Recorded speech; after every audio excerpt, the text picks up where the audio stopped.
अस्सलामु अलैकुम आज बनाओ मजेदार वांगन यखन तथ मज करो पन्ने वाड़ी हिंद वांगन इस्तेमाल तो यह वांगन यखन मजेदार गसान तो अमि ब्रोह मे वांगन यखन तह शेयर कर्म तो वमेद यह वांगन यखन अजिच पसंद तो पक्यो करो जल्दी जल्दी शुरू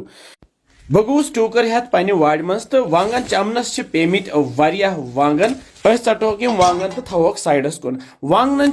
वारिया किस्म युस त किस्म तह मेलू तथ हेक्यू तह यह वांगन यखन बनयित तो यम ताज़ ताज़ वांगन वांगन यीत्या ताज़ आसान त्यूतः स्यून बनान असल वांगन द्राय अल पल 1 किलो तो यम थवोक गोनेथ साफ कर पत छलित तो पत मज बाग चीर दिन या दिमो 4 चीर इत मे दितमित अम पत तलन मे न्यू ताय मज यह फल तेल तो फल तेल गरम गसित त्रा ये मज वांगन तो तलहोक तलहोक तुत काल नम लाइट ब्राउन गसान यपर करो वन दो तैयार मे बानस मज निमुत 1 किलो जाम दो अत त्रा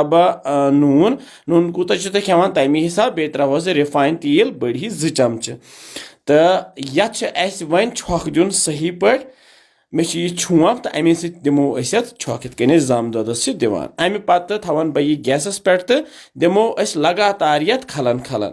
दिमो ये तुत काल खलन युत काल ये ग्रेख ये ग्रेख यथी गई कामयाब तिकाज यह फोट वन यह दोद कहें तो थवो वन गैस लोत तो ये मे गंड ओड़ निकरोमुत न्युक न्युक कोर्मुत यह त्रा अत ऊर तो बे त्रा ये 6 सब्ज ٲलव ये बे त्रोहस 2 रंग फल बे त्रोहस मर्च फल 4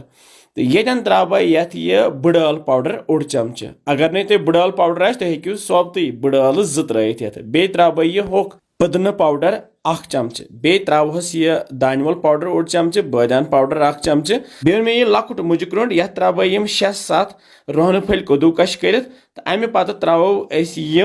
तलित वांगन तथ ऊर तलित वांगन ऊर त्रित रलावो ये दोदस सत अमे पत त्रो ये आबस 1.5 गिलास ज्यादा आब त्रोहस न रलावन पे थवोस वन ढकन तो करहोन यह लथसी पे 20 घंटे तैयार 20 घंटे गसित करो चेक तो सन वांगन यखन वन तैयार वो रस वन मोट्योमुत तो वांगन तनेमित अत अंदर चामुत मसाल तो वन वालो यखन दगुल पत्थर तुम वो किस शुबेदार यखन बने यपर मे प्लेटस मज बत प्लेट तो ये पे त्रा यह वांगन तो बे त्रोहस यखन रस कतर वारिया मजेदार खेमोन ये बतस वांगन यखन वारिया मज़ तो वमेद तुह यह अजिच वांगन यखन पसंद आम तुह तह बनजो बे वनानस कि बसान तुम सान रेसिपीज इंशाल्लाह समखो बे मजेदार रेसिपियन तुह थो पन ख्याल बिहु रबस हवाले।